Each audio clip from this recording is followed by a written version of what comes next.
Your surname is lying to you. Not on purpose, not to hurt you. But if you carry a Mexican last name, Garcia, Hernandez, Martinez, Lopez, Gonzalez, and you have ever assumed it tells the whole story of where your blood comes from, then you have been reading only the last page of a much older book. Because here is the truth that catches almost everyone off guard the first time they hear it. The Aztecs did not have surnames, not one. No Garcia, no Martinez. Nothing that passed from father to son the way we think of a family name today. So how is it that millions of people walking around Mexico and the United States right now carry Aztec blood in their veins while wearing a Spanish name on their mailbox? How did an empire of millions vanish from the record and survive in the DNA at the very same time? That is the mystery. And the answer, what the genetics actually reveal when you strip away the Spanish surface, is stranger, deeper, and far more human than the simple story anyone was ever told. To understand what your name is hiding, you have to go back to the moment the hiding began. Before we start, what part of the world are you watching from? Drop it in the comments. And if this is the kind of history you want more of, subscribe, because this channel goes where the DNA leads. In the year 1519, the city of Tenochtitlan was one of the largest cities on Earth. Larger than London, larger than Rome at its height.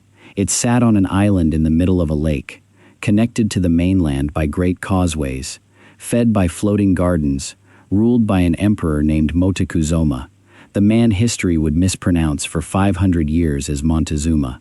This was the heart of the Aztec world.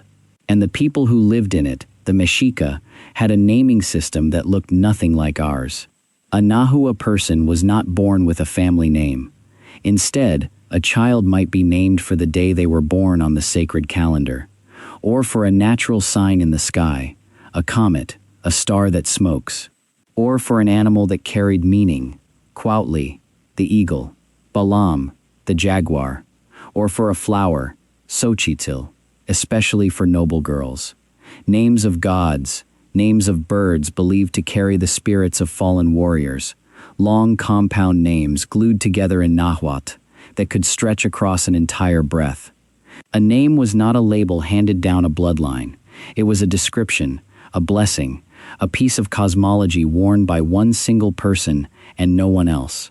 And that fact matters more than almost anything else in this story, because it means the Aztec identity was never carried in a surname to begin with. When the Spanish arrived, there was no family name for them to preserve. There was only a system of naming that they did not understand and would not tolerate. What came next was not translation, it was replacement. When Tenochtitlan fell in 1521, the conquest did not end at the battlefield. It moved into the baptismal font. As Spanish priests spread across what they now called New Spain, they baptized the indigenous population by the thousands, and with baptism came new names. Christian first names, José, Maria, Juan, and Spanish surnames layered on top, sometimes the name of a priest, sometimes a saint, sometimes a place, sometimes simply the most common Iberian names of the era. Garcia, Hernandez, Lopez, the old Nahuatl names, the ones tied to the calendar and the sky and the gods, were pushed underground, discouraged, in many cases forbidden. A whole civilization's way of naming itself was, generation by generation, painted over. This is why the surname lies. Not because the family isn't there, but because the name on top was chosen by the people doing the erasing.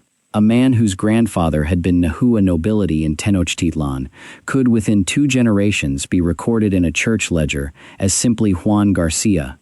The blood did not change, the label did. And the label is the only part most families ever got to keep as a written record. So if the surname was assigned from the outside, the obvious question becomes the important one. Where did the actual Aztec bloodline go? The answer is that it did exactly what the Melungeons of Appalachia did, what the hidden populations of the Balkans did. It survived underneath. And the DNA is finally precise enough to find it. Here is what modern genetics can actually do, because this is where we have to be honest and careful.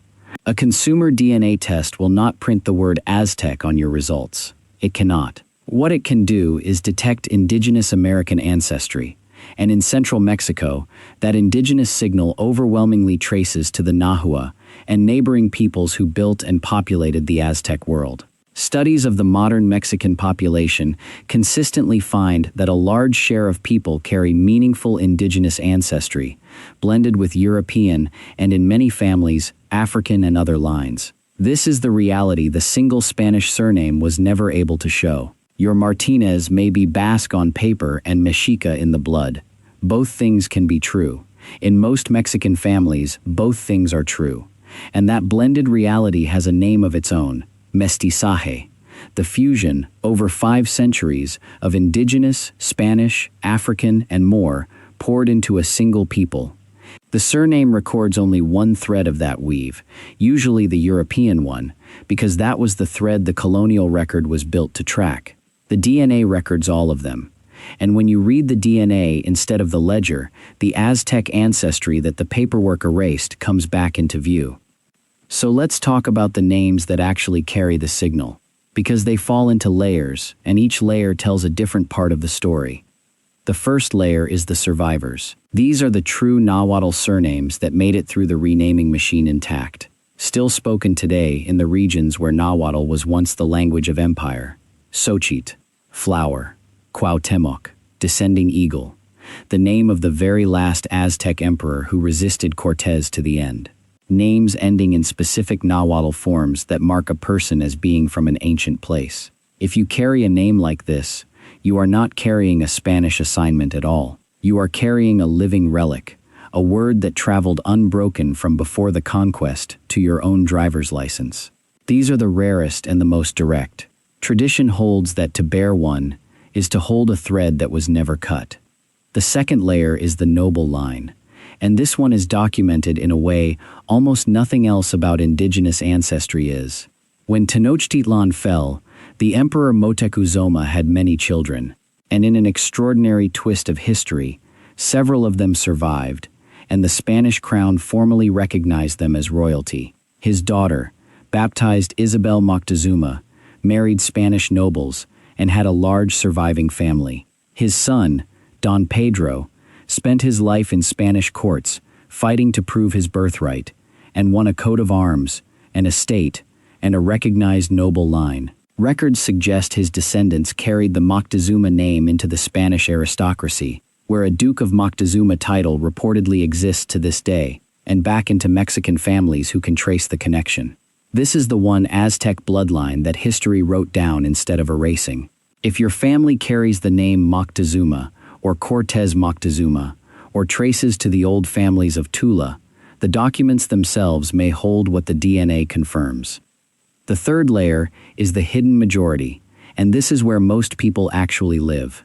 These are the common Spanish surnames: Garcia, Hernandez, Martinez, Lopez, Gonzalez, Ramirez, Reyes, Cruz, names that came from Iberia and were stamped onto indigenous families at baptism. On paper, they look purely European, but in central Mexico, an enormous number of the families carrying them descend, in significant part, from the Nahua peoples of the Aztec world. The surname is Spanish. The ancestry, in whole or in part, is Mexica. These names do not prove Aztec descent by themselves. That is the honest limit, and anyone who tells you a surname alone is proof is selling something. But paired with the indigenous ancestry the DNA reveals, they become the outer shell of a story the church record was specifically built to hide. And there is one more layer worth naming, because it complicates the whole picture in a way that matters. Not every indigenous line in Mexico is Aztec. The Maya of the Yucatan carry surnames like Balam and Canek and Chan, a bloodline older than the Aztec Empire and entirely its own. The Zapotec, the Mixtec, the Otomi, dozens of nations, each with their own names and their own genetic story.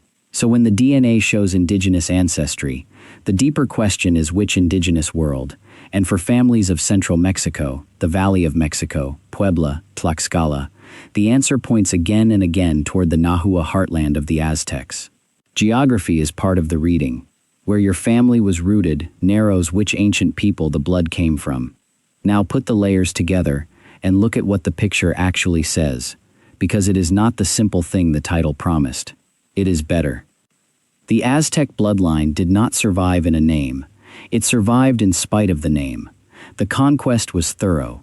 It took the language of naming, the calendar names and the sky names and the god names, and it buried them under Spanish saints and Spanish patronymics. For 5 centuries, the written record told a European story, because Europeans wrote the record. But the blood kept its own account. It passed silently from a Nahua great-grandmother to a Spanish surnamed grandson, from a baptized Jose Garcia, back through unbroken generations, to the island city in the lake. The paperwork said one thing. The genome said another. And the genome was telling the truth the whole time. That is the reframing this history demands. If you carry one of these Mexican surnames and you have indigenous ancestry from central Mexico, you are not a person with a Spanish name who happens to live in Mexico. You may be the living descendant of one of the most sophisticated civilizations the Americas ever produced. A civilization that built a city larger than the capitals of Europe, that mapped the stars, that named its children after eagles and flowers, and the smoking mirror of the night sky. The Spanish surname was the disguise history handed your family. The DNA is what was underneath it all along. The empire fell.